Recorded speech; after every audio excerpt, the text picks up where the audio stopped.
Hello student, स्वागत है आपका एक और नई वीडियो में। स्टूडेंट, इस वीडियो में हम आपके लिए लेकर आ चुके हैं अर्धवार्षिक परीक्षा 2021-22 का विषय समाज विज्ञान कक्षा 10वीं का पेपर। स्टूडेंट, अगर आप क्लास 10 सोशल साइंस का पेपर ढूंढ रहे हैं हाफ ईयरली का, तो आप बिल्कुल सही जगह आए हैं। ओके स्टूडेंट, जैसे जानते हैं कि एमपी बोर्ड में आपकी हाफ ईयरली एग्जाम चल रहे हैं और आप लोग पेपर और इम्पोर्टेंट क्वेश्चन ढूंढ रहे होंगे, तो इस वीडियो में आपको सब कुछ मिलने वाला है। अगर आप इस क्वेश्चन पेपर को कर लेते हैं तो आपके बहुत सारे डायरेक्टली क्वेश्चन यहाँ से पूछे जाएंगे। लेकिन ध्यान रहे, पूरे क्वेश्चन जो मैं बता रहा हूँ इस पेपर में जो आ रहे हैं, बिल्कुल पेपर के टाइप का ही ये क्वेश्चन पेपर बनाया गया है आपका। देखिए 19 क्वेश्चन 20 जो क्वेश्चन यहाँ से आपके मानचित्र से पूछे जाएंगे वो यहाँ पर बताया गया। 21 जो चैप्टर वाइज चैप्टर आने थे, यानी जो टोटल 23 क्वेश्चन आपके पेपर में आएंगे, पूरे क्वेश्चन की तरह ही ये है। ठीक है, तो इस क्वेश्चन पेपर को आपको अच्छी तरीके से याद कर लेना है। इनमें से आपको मैक्सिमम क्वेश्चन आपके पेपर में दे के जा सकते हैं। तो चलिए पहले हम देख लेते हैं। कुछ हमें निर्देश दिए हैं, वैसे आपको ये तो पता है कंपलसरी है। समय 3 घंटा, पूर्णांक 80 नंबर का है। सभी प्रश्न अनिवार्य है। प्रश्न 1 से 5 तक वस्तुनिष्ठ प्रश्न है और प्रत्येक उप प्रश्न के लिए 1 अंक निर्धारित है। और प्रश्न क्रमांक 6 से 15 तक अति लघु उत्तरीय प्रश्न है और प्रत्येक प्रश्न के लिए 2 अंक निर्धारित हैं। और उत्तर लगभग शब्द सीमा 30, यानी कि 30 शब्द में ये क्वेश्चन लिखना, क्वेश्चन का आंसर लिखना है हमें। चौथा यहाँ पर देखिए कि प्रश्न 16 से 19 तक अति लघुत्तरीय प्रश्न है और प्रत्येक के लिए 3 अंक निर्धारित है। उत्तर लगभग 75 शब्द है। और प्रश्न 5 क्या दिया है कि 20 से 23 तक विश्लेषणात्मक प्रश्न है। यहाँ पर आपको ये शब्द सीमा 120 लिखना है और अंक 4 है, यानी आपको अंक 5 का क्वेश्चन नहीं आएगा आपके पेपर में, अंक 4 तक ही पूछे जाएंगे। तो चलिए, हमने इस आपका ये क्वेश्चन पेपर है, इसमें हमने आंसर भी आपको प्रोवाइड करा रहे हैं। तो इससे आपको एक ये फ़ायदा मिल जाएगा कि आपको आंसर देखने के लिए और कहीं नहीं जाना पड़ेगा। इसलिए इस क्वेश्चन पेपर को अच्छी तरीके से याद कर जाएं। अगर आप ये क्वेश्चन पेपर कर लेते हैं तो हमने ये जो मॉडल पेपर आपके लिए जो तैयार किया है, जो आपके हाफ ईयरली एग्जाम की दृष्टि से, तो वेरी वेरी इंपॉर्टेंट है। इसमें से आपको जो आपका 80 अंक का पेपर है, तो उसमें से 60 से 70 आपको यहाँ से पूछे जाने की पूरे चांस हैं। तो चलिए पहला क्वेश्चन देखते हैं। आंध्र प्रदेश और उड़ीसा के डेल्टा क्षेत्रों तथा गंगा के मैदानों में सामान्यतः कौन सी मिट्टी पाई जाती है? तो ऑप्शन दिए हैं यहाँ पर, लाल मिट्टी, जलोढ़ मिट्टी, काली, लैटराइट। तो उत्तर हो जाएगा कौन सी मिट्टी? जलोढ़ मिट्टी। ओके, अब ये तो यहाँ पर ये सिंपल, अगर ये पूछे पूरे भारत में सबसे ज़्यादा कौन सी मिट्टी पाई जाती है, तो जलोढ़ मिट्टी पाई जाती है। कितने परसेंट? 43% पाई जाती है। ओके, तो ये भी वेरी वेरी इंपॉर्टेंट है। पर इसके बाद दूसरे नंबर पर हमारी काली मिट्टी आती है। लेकिन आप क्या आपको डाउट आते हैं तो 5 सेकंड के साथ डाउट डट के साथ करो ना आउट। बस आपने क्वेश्चन की फ़ोटो कीजिए, उसे क्रॉप कीजिए और 5 सेकंड के अंदर उसका वीडियो सॉल्यूशन मिल जाएगा। चाहे आपका सवाल हो फिजिक्स, केमिस्ट्री, मैथ, बायोलॉजी या फिर सीबीएसई बोर्ड, यूपी, महाराष्ट्र या किसी भी अन्य स्टेट का क्वेश्चन हो, या फिर 6 से 12 तक आईआईटी, जेईई मेंस का हो, तो उसका सभी का सॉल्यूशन मिलेगा मात्र आपको 5 सेकंड का। और आपको यहाँ पर वीडियो लेक्चर मिलेंगे। क्लास 6 से 12 तक डेली लाइव क्लासेस चल रही हैं।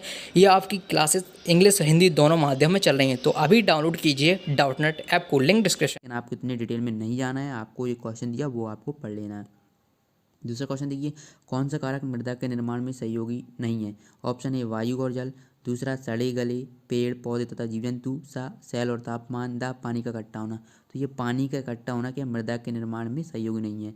मृदा यानी कि मिट्टी। मिट्टी कब होगी? जब पानी उससे निकल जाए, क्योंकि पानी से, देखिए पानी बहता है तो मिट्टी का निर्माण आस पास यानी इसके साइड बाई हो जाता है। लेकिन जब पानी ही उधर रहेगा तो मिट्टी का निर्माण नहीं होगा। चलिए इसके बाद देखिए, भारत में वन्य जीव सुरक्षा अधिनियम कब पारित हुआ? 1972, 1971, 1970, 1968। तो ये 1972 में हुआ था। ओके, चलिए इसके बाद देखते हैं, इनमें से कौन सी रबी की फसल है? चावल, मोटे अनाज, चना, कपास। तो इनमें से चावल है, सॉरी चना जो है वो क्या है? रबी की फसल है। ओके, तो यहाँ पर आपको क्या कर लेना? चना कर लेना, ऑप्शन सा। इसके बाद देखिए, लोह अयस्क का प्रकार नहीं है, हेमेटाइट, मैग्नेटाइट। और 2 ऑप्शन आपको यहाँ पर देखने को मिलेंगे, सिडराइट, बॉक्साइट। तो इसका आंसर हो जाएगा बॉक्साइट। ओके, क्या हो जाएगा? बॉक्साइट। इस क्वेश्चन पेपर का अगर आप पीडीएफ डाउनलोड करना चाहते हैं तो आप हमारे टेलीग्राम ग्रुप को ज्वाइन कर लीजिए। टेलीग्राम ग्रुप की आपको लिंक डिस्क्रिप्शन बॉक्स में देखने को मिल जाएगी। फुल क्वेश्चन पेपर आपको वहाँ पर हम अपडेट कर देंगे वीडियो डलने के बाद। ओके, लिंक डिस्क्रिप्शन बॉक्स में है, तो आप वहाँ से जाकर हमारे टेलीग्राम ग्रुप को ज्वाइन कर लीजिए। इसके बाद है कि वंदे मातरम को किसने लिखा? तो बंकिम चंद्र चट्टोपाध्याय या चटर्जी भी यहाँ पर लिख सकते हैं, चटर्जी या चट्टोपाध्याय। ओके, चलिए प्रश्न क्रमांक 2, रिक्त स्थानों की पूर्ति करना है।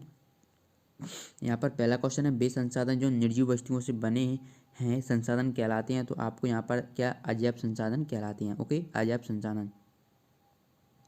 दूसरा देखिए, सोयाबीन उत्पादन में प्रथम स्थान प्राप्त भारतीय राज्य है तो मध्य प्रदेश है। सभी को पता है कि मध्य प्रदेश को सोया स्टेट कहते हैं, इसीलिए कहते हैं क्योंकि मध्य प्रदेश में सोयाबीन सबसे ज़्यादा होती है, इसलिए इसे सोया स्टेट कहते हैं। नदियों का मायका कहते हैं। ओके, तो ये आपके लिए एक्स्ट्रा नॉलेज थी। इसके बाद देखिए, श्रीलंका में गृह युद्ध की समाप्ति वर्ष में हुई तो ये 2009 में हुई थी, तो यहाँ पर आपको 2009 कर देना है।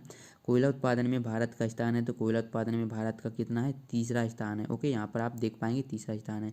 और चलिए इसके बाद और देख लेते हैं आगे के क्या दिया है। फिर इसके बाद वस्तुओं और सेवाओं का क्रय विक्रय के माध्यम से किया जाता है तो मुद्रा के माध्यम से हम करते हैं वस्तुओं एवं सेवाओं का क्रय विक्रय। जल एक है तो जल एक नवीकरण योग्य संसाधन है। जेम्स वाट ने धारा बनाए गए भाप के इंजन में सुधार किया तो ये किस प्रकार के इंजन में जेम्स वाट ने जो न्यूकोमेन द्वारा बनाए गए भाप के इंजन में सुधार किया। तो मतलब पहले न्यूकोमेन नामक वैज्ञानिक थे, उन्होंने क्या भाप का इंजन बना दिया, लेकिन उसमें कुछ त्रुटियां देखने को मिली जेम्स वाट को, तो फिर उन्होंने क्या किया, उन्होंने फिर इसमें कुछ सुधार किए। चलिए सही जोड़ियाँ देख लेते हैं। यहाँ पर आपकी स्क्रीन पर आप देख पा रहे होंगे सीमेंट उद्योग। ओके, तो यहाँ पर आपको सही जोड़ियाँ इनके आंसर आपको कहाँ पर मिलेंगे आपको पता है, टेलीग्राम ग्रुप में ज्वाइन कर लीजिएगा। ओके, आपको पता होगा तो आप कमेंट बॉक्स में बता सकते हैं। वैसे यहाँ पर सिंपल क्वेश्चन है, कोई ज़्यादा कठिन नहीं है। चलिए प्रश्न क्रमांक 4 की ओर बढ़ते हैं। एक शब्द एक वाक्य में उत्तर देना है। पहला देखिए कि यहाँ पर दिया नेपोलियन ने उन पर हमला कब किया, है ना। तो नेपोलियन ने हमला कब किया, तो 1797 में किया था। दूसरा गोलमेज सम्मेलन कब शुरू हुआ था, तो ये दिसंबर 1931 में हुआ था। कब हुआ था, दिसंबर 1931 में। धर्म के आधार पर भेदभाव न करने वाले व्यक्ति को क्या कहते हैं, तो ये धर्मनिरपेक्ष कहते हैं। करेक्ट आंसर धर्मनिरपेक्ष। ग्राम पंचायत के प्रमुख का पद नाम क्या है, तो ग्राम पंचायत की प्रमुख का पद नाम क्या होता है, प्रधान होता है। तो आपको यहाँ पर प्रधान कर लेना। इसके बाद वायु परिवहन का राष्ट्रीयकरण किस वर्ष में किया गया, तो ये कब किया गया, 1953 में किया गया। औद्योगिक क्रांति सबसे पहले किस देश में प्रारंभ हुई थी, तो ये बताना है। तो ये इंग्लैंड में हुई थी सबसे पहले औद्योगिक क्रांति। 100% आपको यहाँ से क्वेश्चन देखने को मिलेंगे, तो आप इन क्वेश्चन पेपर को अच्छी तरीके से याद कर जाइए। ओके, चलिए इसके बाद 2011 की जनगणना के अनुसार भारत में साक्षरता दर क्या है, तो ये 73% है ना। तो 2011 के अनुसार भारत में जो साक्षरता दर है वो 73% है। चलिए प्रश्न 5 देखते हैं, आपको शत दिए हैं। पहला है हॉलमार्क आभूषणों की गुणवत्ता बनाए रखने वाला प्रमाण है, तो ये सत्य है। आपको यहाँ से और क्वेश्चन पूछ सकता है, हॉलमार्क की जगह आपको बुलमार्क दे दे, बुलमार्क है ना। तो ये भी क्या इंपॉर्टेंट है, हॉलमार्क बुलमार्क दोनों में से एक ना एक पूछा ही जाता है, ठीक है।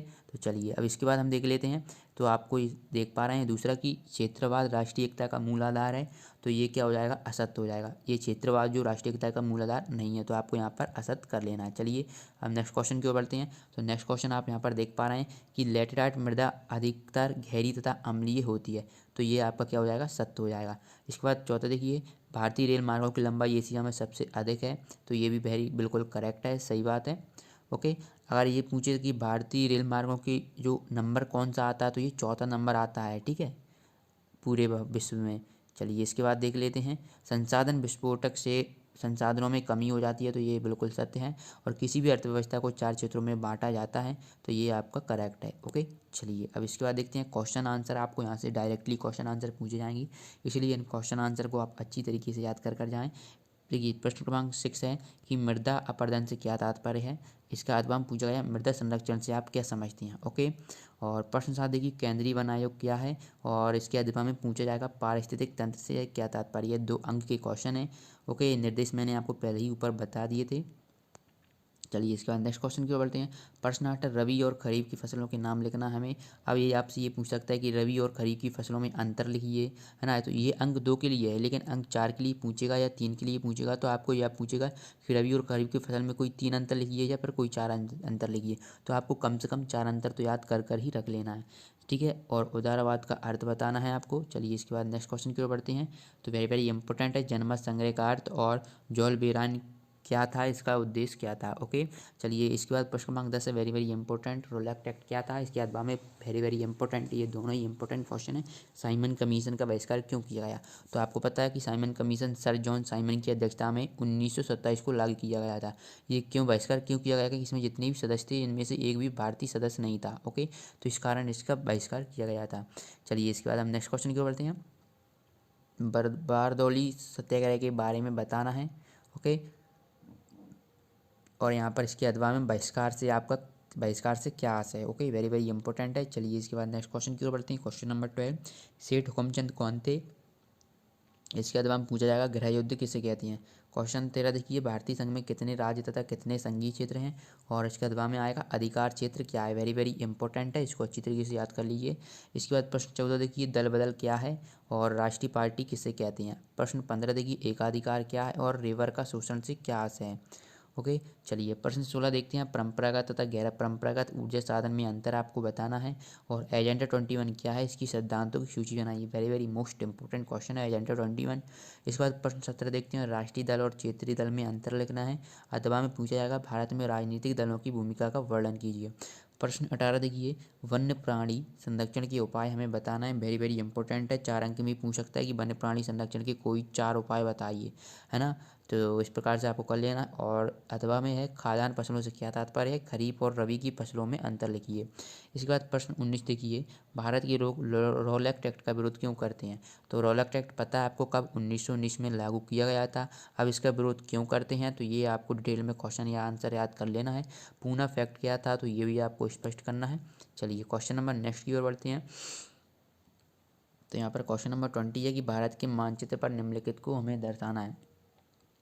तो ऑप्शन आ, लो अयस्क क्षेत्र, ब गुजरात का तापीय ऊर्जा केंद्र, कल्पक्कम ऊर्जा संयंत्र और बरौनी रिफाइनरी।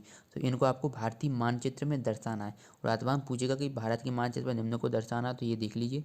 21वां क्वेश्चन देख लेते हैं हम कि भारतीय प्रजातंत्र में सफलता में बाधक प्रमुख तत्वों के नाम तत्वों को लिखना है। और अथवा में सांप्रदायिकता के मुख्य कारण क्या है, ये आपको बताना है। प्रश्न 22 देखिए, जलियांवाला बाग हत्याकांड पर संक्षिप्त टिप्पणी लिखना है। और अथवा में सविनय अवज्ञा आंदोलन का वर्णन करना है। ओके, किसका करना है, सविनय अवज्ञा आंदोलन का आपको वर्णन करना है। 23 देखिए, उपभोक्ता शोषण के किन्हीं 4 प्रकारों का हमें वर्णन करना है। अथवा में पूछ सकता है, उत्पादक एवं व्यापारी उपभोक्ता का शोषण किस प्रकार करते हैं। तो इसके बाद ये कुछ आपके लिए हमने एक्स्ट्रा इंपॉर्टेंट क्वेश्चन दे दिए हैं जो कि आपके क्वार्टरली एग्जाम की दृष्टि से इंपॉर्टेंट हैं।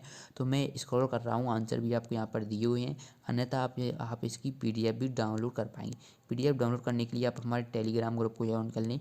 वहाँ पर बिल्कुल फ्री में आप इसकी पीडीएफ डाउनलोड कर पाएंगे। और बता दें, टेलीग्राम ग्रुप की लिंक आपको डिस्क्रिप्शन बॉक्स में देखने को मिल जाएगी। ओके, तो कुछ जो मैंने इम्पोर्टेंट अलग से सेलेक्ट किए हैं, तो इनको आपको इनमें से आपके, अगर आप ये पूरा जो मैं बता रहा हूँ उसको कर लेते हैं तो 100% आपके यहाँ से मैक्सिमम कवर हो जाएंगे। अगर आपके 80 में से 70 नंबर आपके यहाँ से कंपलसरी हो जाएंगे। ओके, तो ये कुछ इंपॉर्टेंट के साथ मैंने, और बहुत ज़्यादा इंपॉर्टेंट मैंने पेपर में आपको मॉडल पेपर में बता दिए थे। और कुछ जो थोड़े कम इंपॉर्टेंट थे लेकिन इनमें से आने की संभावना थी, तो मैंने आपको यहाँ पर बता दिया। अगर आप चाहती हैं कि आपको ऐसे ही क्वेश्चन बताए जाएँ तो आपको क्या करना है, चैनल को सब्सक्राइब कर लेना है, क्योंकि चैनल को सब्सक्राइब करना बिल्कुल फ्री होता है। ओके, चलिए मिलते हैं नेक्स्ट वीडियो में। धन्यवाद।